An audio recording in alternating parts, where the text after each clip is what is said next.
Bonsoir Emma. Bonsoir Virginie, bonsoir à tous. On démarre ce journal avec le premier passage médiatique de la nouvelle ministre Anne Genetet. Et la locataire de la rue de Grenelle s'est prêtée à l'exercice du grand entretien. C'était ce matin sur RTL. Alors au menu, tout d'abord, la sécurité. Je voudrais quand même dire qu'on a sécurisé plus de 400 établissements depuis l'attentat d'Arras, il y a près d'un an maintenant. Il y en avait 500 qui étaient à risque. Exactement, donc, là, il y en a donc 400 déjà qui sont sécurisés. Ça veut dire absolument. quoi, sécurisé ? Ça veut dire, par exemple, on met des caméras, on met des portiques anti-intrusion, on met des alarmes, et puis on a des personnels formés. Et on a aussi un travail à faire avec les collectivités locales, parce qu'il y a la sécurisation de nos établissements, il y a aussi le chemin pour aller vers l'école. Et d'ailleurs, j'ai pu en parler et avancer sur ce dossier avec mon collègue Bruno Retailleau. L'école et l'intérieur main dans la main, donc un sujet d'actualité à quelques jours des tristes anniversaires des assassinats de Samuel Paty et Dominique Bernard.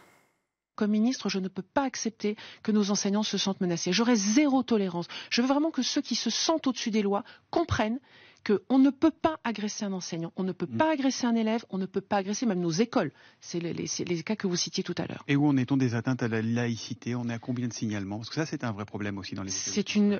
Et aujourd'hui, il faut le dire, je le dis en toute vérité à ceux qui nous écoutent, la laïcité en France, elle est menacée. Elle a des ennemis. Elle a des ennemis politiques, elle a des ennemis religieux. Mais je veux souligner qu'elle a aussi des défenseurs. Et dans nos établissements, j'en ai vu hier au collège Gabriel Avez à Creil, où j'étais en déplacement, on a des jeunes élèves qui sont ambassadeurs à la laïcité, des personnels qui sont référents laïcité, au niveau de l'académie, des équipes qui défendent les valeurs de la République.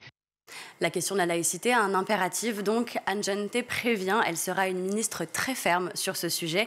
Et à l'approche de ces dates, interrogée par Thomas Soto, elle annonce un moment spécial ce lundi. Vous demandez quoi ? Un moment de silence, une minute de silence, que les professeurs évoquent le sujet avec leurs élèves ? Nous sommes en train de caler les modalités, mais il y aura un temps. Mais absolument, c'est lundi. Et vous me permettez de réserver l'annonce aux enseignants, mais il y aura a priori effectivement un temps de recueillement et un temps de travail aussi pour réfléchir à ce que signifie défendre la laïcité très concrètement. Un moment spécial lundi 7 octobre, un an après le début de Israël et le Hamas. Mais la ministre, en fait, s'est en réalité mélangé les pinceaux.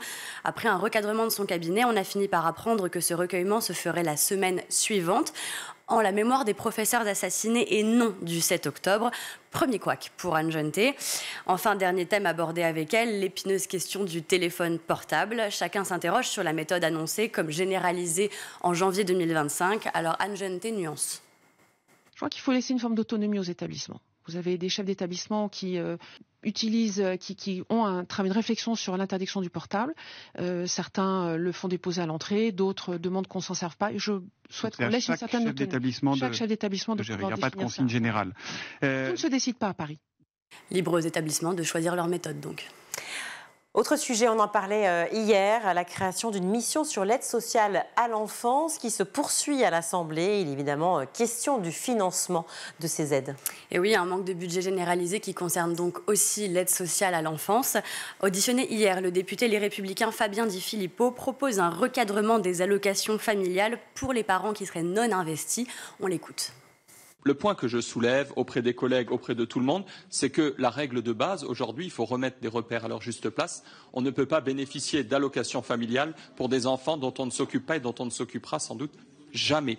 À partir de là, le point qui serait intéressant d'étudier, c'est le fait que les allocations familiales bénéficient aux enfants, donc soient reversées directement au service de l'ASE, plutôt qu'à des parents qui ont été défaillants. Un sujet qui fait réagir le militant pour les droits de l'enfance, Lies Loufoque. Il rappelle que le juge peut déjà retirer ces allocations si c'est nécessaire. Et si elles demeurent, c'est qu'elles sont dans l'intérêt de l'enfant et de la stabilisation du foyer dans lequel il pourrait être réintégré par la suite.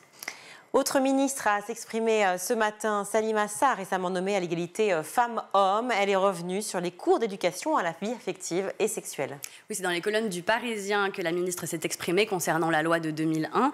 Le compte n'y est pas. Il va falloir passer de la déploration à l'action, a-t-elle déclaré.